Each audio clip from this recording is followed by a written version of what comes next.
This video concerns the British EU referendum and the so-called Brexit question.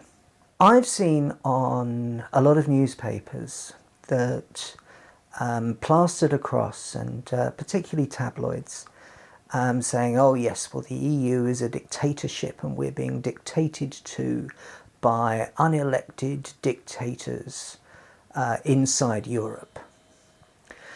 I think the question of whether the EU is democratic or not, you've first got to look at what is democracy and what makes up a democracy. You start off with an executive, and this is typically the leader of the country. Here in the United Kingdom at the moment, we have the Conservative Party, which is the executive, and that is led by David Cameron, who is our Prime Minister. And so our executive is elected. He creates his ministers. So that's the first element, an executive, a winner.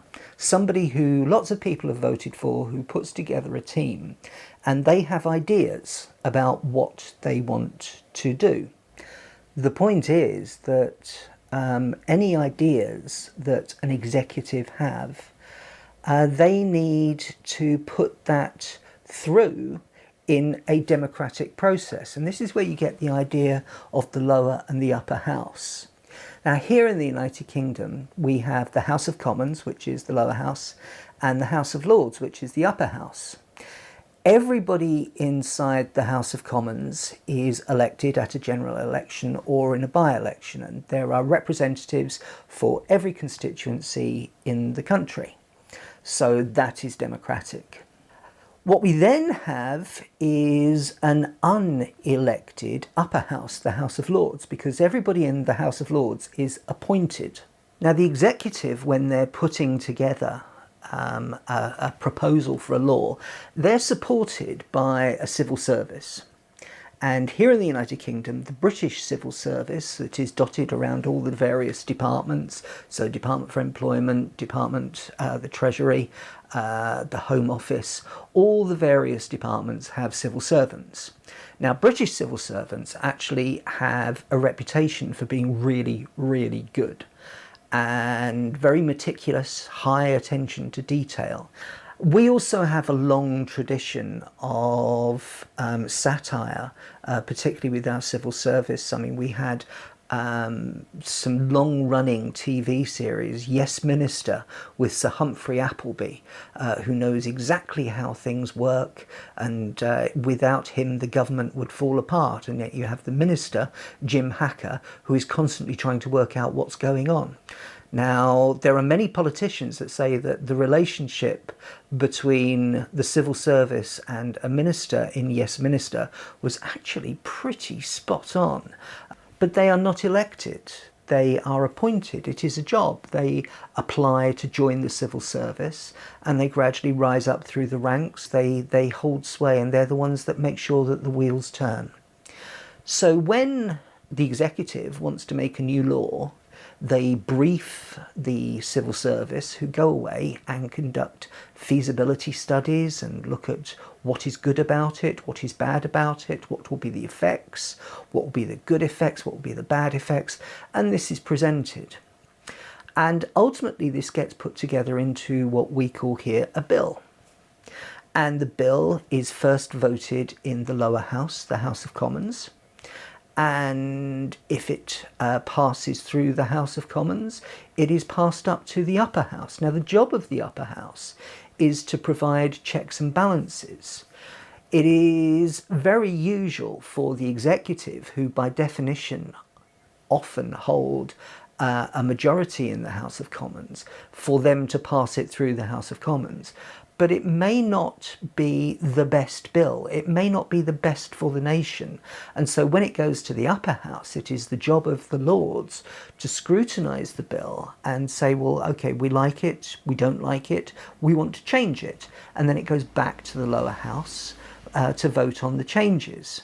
We saw that quite recently when the Lords absolutely trounced a bill that was designed to cut payments to disabled people and treat them as if they were just ordinary unemployed people, which clearly isn't the case.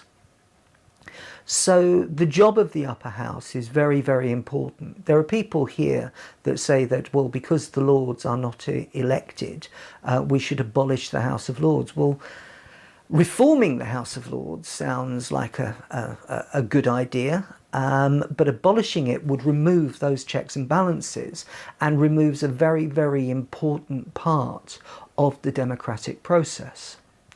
What you hope is that ultimately the executive will listen and make changes until they get to a bill which is capable of being voted on and passed by both the upper and lower house. And when that's done, the bill can then be presented for signature. And in the United Kingdom, that is our ceremonial head of state, who is Her Majesty the Queen. And she gives royal assent, at which point that bill becomes law. So that's it here in the United Kingdom. Now, in America, it is slightly different because the executive is fronted by the president, and there's a presidential election this year, and so there will be a new president. And he then appoints his team. And these people do not necessarily have to be elected. It is a team that is handpicked by him. And these people serve at what's called the pleasure of the President of the United States. He does have an upper and a lower house, and both of those are democratically elected. So in America, both the head of the executive, the president, the upper house and the lower house are all democratic. Here in the United Kingdom, we have the executive, which is all democratically elected. We have the lower house, which is democratically elected. Then we have the upper house, which is appointed. Now, if you look at the EU, what they have is a lower house, which is the European Parliament. And these people are democratically elected. Then we have the European Council of Ministers. This is the upper house for Europe. And that is made up of the member states and the current ministers or government of the member states. So at the moment, David Cameron is one of the representatives on the council, so that he represents the United Kingdom. So those people, whilst they have not been elected specifically to the council, they have been elected by the inhabitants of that country and are the elected leaders of the day. So that's also democratic. Now that leads you to the executive. Now the idea of an executive for the EU is quite an interesting idea, because the European Parliament itself, so all the MEPs, they can put forward an idea, a bill, but also people can do that. There is an example of people power where the idea of getting rid of bee-killing pesticides, ordinary people got together through internet pressure groups to propose that bee-killing pesticides be banned. It means that ordinary people can be part of the executive. What is missing from this picture so far is the idea of a civil service. The people that go away and work things out and research things and also make the wheels turn and happen. And this exists in Europe as well, and it's called the European Commission. Now, every member state is able to put forward a member of the European Commission, and each member is allocated to the various departments. But these people are appointed, but they can't actually dictate anything. Their job is to take proposals from one of the sources from the executive, so either the nation states, the European Parliament, or an external pressure group. And whatever that idea is, they research it, they look at what the pros are, what the cons are, what the good effects would be, what the bad effects would be, and they create this as a bill which is then presented to both the lower and the upper house. And that has to be voted on by both the European Parliament and the European Council. And as we know, that is a democratic process. Therefore, I think that it's a little bit unfair to pick on what is effectively civil servants and point a finger and saying that you're not democratically elected. But no civil servants are democratically elected. The reason that they're not democratically elected is because they don't dictate power.